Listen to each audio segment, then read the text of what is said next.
pris pour leurs intérêts personnels, mais pour l'intérêt de tous. Montrons le leur. Jusqu'à présent, ils n'ont aucune preuve. Ils vous ont vu vous discuter pour des fauteuils. Ils vous ont vu lamentablement accepter le népotisme, accepter la réintroduction du favoritisme dans les nominations. Ils vous ont vu dilapider l'argent de l'État. Ils vous ont vu accaparer, nommer des dizaines de conseillers complètement inutiles, d'autant plus qu'ils conseillent mal et conseillent des gens qui sont permis. Alors, c'est ça que le peuple voit. Moi, je suis prêt à vous croire quand vous dites qu'il y a des gens qui sont intéressés par l'intérêt général. Démontrez-leur, démontrez aux Tunisiens que vous êtes intéressés vraiment à créer des emplois.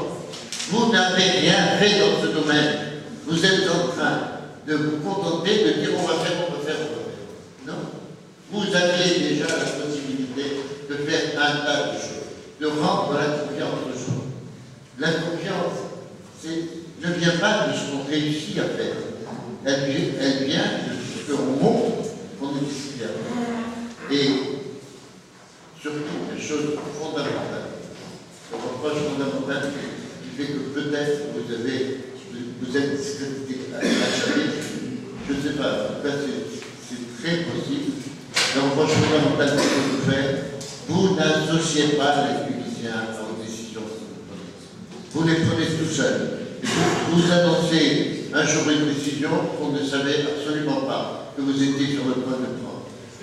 Vous vendez, ou vous parlez de vendre telle ou telle chose à tel ou tel investisseur sans demander l'avis des gens, sans même demander l'avis de l'Assemblée constituante. Alors là, la confiance que les Tunisiens ont dans les partis politiques, qui était déjà très très faible, est en train de s'améliorer. Alors, un dernier mot pour rassurer la liste. Non, nous n'avons jamais demandé, personne n'a jamais demandé de faire des lois rétroactives. Les gens que nous jugerons, que nous demandons de juger, seront jugés selon les lois qui existaient quand ils étaient au pouvoir et selon les méthodes de preuve qui étaient acquises à ce moment-là. Nous n'irons pas jusqu'à demander qu'ils soient jugés comme ils le jugeaient eux, comme ils le jugeaient, c'est-à-dire en fonction des décisions prises à l'avance. Mais si il n'y a pas de preuve matérielle, il y a un certain nombre de témoignages qui peuvent constituer des preuves. Tout à fait acceptable dans le système. Et donc, commençons au plus vite à faire passer tous ces gens-là à l'arbitrairement. Sur la base déjà des dossiers qui ont été réunis par la commission. Ça existe déjà. Il y a 1000 et quelques dossiers qui existent et qu'on pourrait démarrer pour montrer aux gens qu'on a l'intention de faire quelque chose.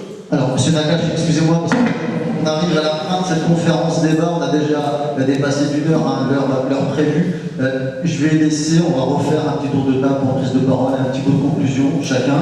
On va commencer par Céline, Mme Stade.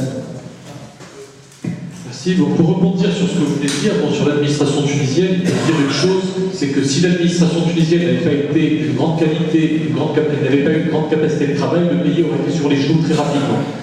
Là, effectivement, quand le gouvernement était faible, pas légitimé par l'élection, il y avait une administration qui travaillait. Alors, bon, tous les gens qui sont dans l'administration ne sont pas membres du RCD, et même ceux qui l'étaient, bon, il y en a peut-être qui ont travaillé moyennement. Bon, maintenant, il faut faire le tri, hein. Voilà, c'est ça. Pas de chasse aux sorcières, l'administration, on en a besoin. Pour le poids de l'administration face au politique, ben, c'est vrai que c'est un vrai problème. Il faut que le politique s'affirme face à l'administration. Mais je vous donne un exemple dans une grande démocratie, celle-là, la France. Regardez le poids de l'administration de Bercy. On n'arrête pas d'en parler. Pour qu'un ministre des Finances arrive à s'imposer face à l'administration de Bercy, il faut vraiment qu'il ait les reins très solides. Et il y en a qui sont malmenés par leur administration, qui se font imposer plein de choses par l'administration des Finances. C'est la plus puissante qui soit. Bon, il y a des citadelles aussi, en Tunisie, bon, l'intérieur, tout ça, l'intérieur, c'est pas une administration facile à organiser. On sait très bien qu'il y a à l'intérieur de chaque administration des clans, des gens qui protègent, qui se protègent et qui ne laissent pas les ministres agir comme ils veulent. Et ça ne se fait pas du jour au lendemain. Quand vous débarquez en tant que ministre dans un ministère où vous avez des gens hostiles qui ne vous donnent même pas accès au dossier, bon, il faut vraiment, bon, aujourd'hui, aujourd'hui taper du poing sur la table pour obtenir ce qu'on veut. C'est ce qui est en train de se faire. Mais ça ne se fait pas du jour au lendemain. Donc voilà, aujourd'hui, l'affirmation du politique face à l'administration, c'est quelque chose. Mais sans dire, mettre toute l'administration de côté, ça serait de la folie. On le reconnaît, on voit très bien ce que c'est, et surtout l'administration, une administration de qualité en Tunisie. Donc faisons avec ce qu'on a, améliorons-le, pas de chasse aux sorcières. Pour le reste, sur la suite, sur les choix qui vont être faits aujourd'hui, bon, je peux dire qu'une chose que j'ai dit tout à l'heure, on est dans une situation très difficile, qui a empiré et qui tient à des éléments qu'on ne maîtrise pas parfois. Regardez les inondations qui nous tombent dessus dans le nord de la Tunisie, hein. Regardez des choses comme ça. Voilà, c'est des choses qu'on ne maîtrise pas, qu'on est obligé d'aller au secours de ces gens-là, ça ne se fait pas du jour au lendemain. Et sur l'ex-RCD, il y a peut-être une cause au fait que des gens se tournent vers lui et écrivent même Ville Ben Ali dans certaines régions. Allez, pourquoi? C'est que c'est un parti qui était essentiellement bâti sur le clientélisme. Ah, c'est surtout ça, essentiellement bâti sur le clientélisme pour susciter la sympathie des gens. Donc aujourd'hui, quand des gens voient une situation très difficile, ils se disent bah, finalement, avant, on avait ce qu'on voulait assez facilement en prenant la carte du parti. C'est vrai qu'on doit tout faire pour éviter le retour à ce genre de système et le retour au clientélisme. Bon, enfin, quand vous dites qu'on a tous une aspiration, que tous les partis ont une aspiration quasi totalitaire, j'ai pas un cache, bon, quand même, non, on n'a pas une aspiration d'être parti unique. Je dirais, les partis dominants à gagner les élections, oui, ça je l'affirme, peut-être pas tout seul, mais avec d'autres, mais en tout cas, on espère avoir une opposition en face et une opposition vivace, parce que c'est ça la démocratie. Merci. Voilà, en parlant d'opposition, on va terminer avec Mahmoud Ahmed pour le vote. Bon, encore une fois, je voudrais dire que s'il n'y avait pas l'administration tunisienne, aujourd'hui, on n'aurait pas eu de loi de finances pour cette année, on aurait eu un blocage total.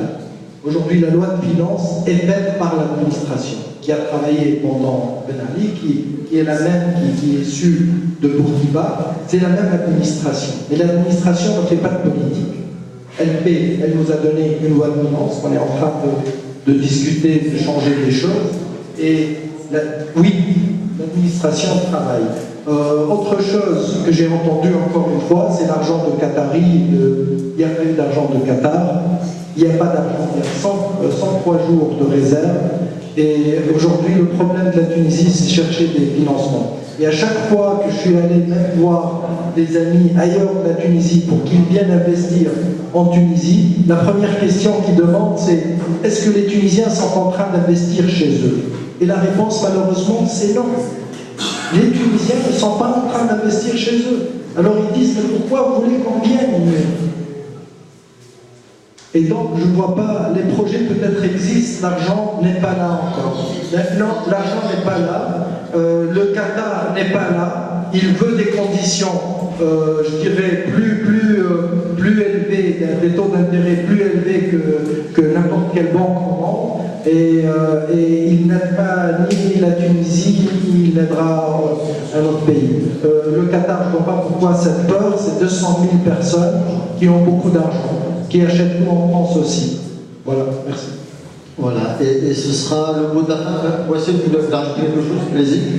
Juste pour dire que, comme on l'a dit avant, la révolution, c'est un processus qui avance.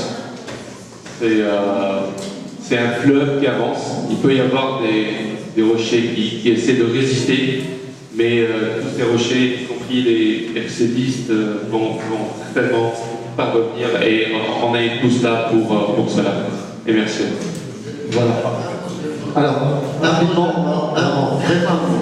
je voudrais dire que malheureusement, on utilise beaucoup trop facilement le mot de chasse aux sorcières quand il s'agit de chasse aux bandits. C'est pas la même chose.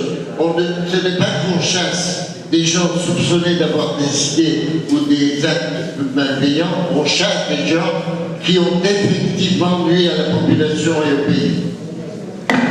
voilà, ce sera le mot de la fin. Merci à vous de nous avoir suivis, d'être venus. Merci aux élus, aux intervenants qui nous ont rejoints. Bravo à l'unité, et je vais laisser Nadia qui va vous dire quelque chose. Bonjour, donc c'était vraiment pour remercier tous les élus de s'être déplacés, même ceux qui sont partis.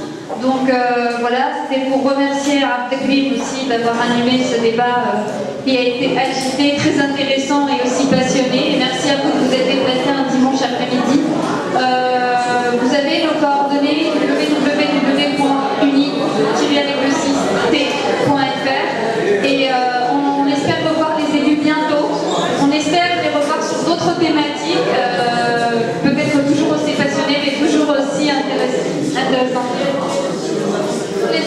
de la Constitution. Donc merci à tous et j'espère à bientôt.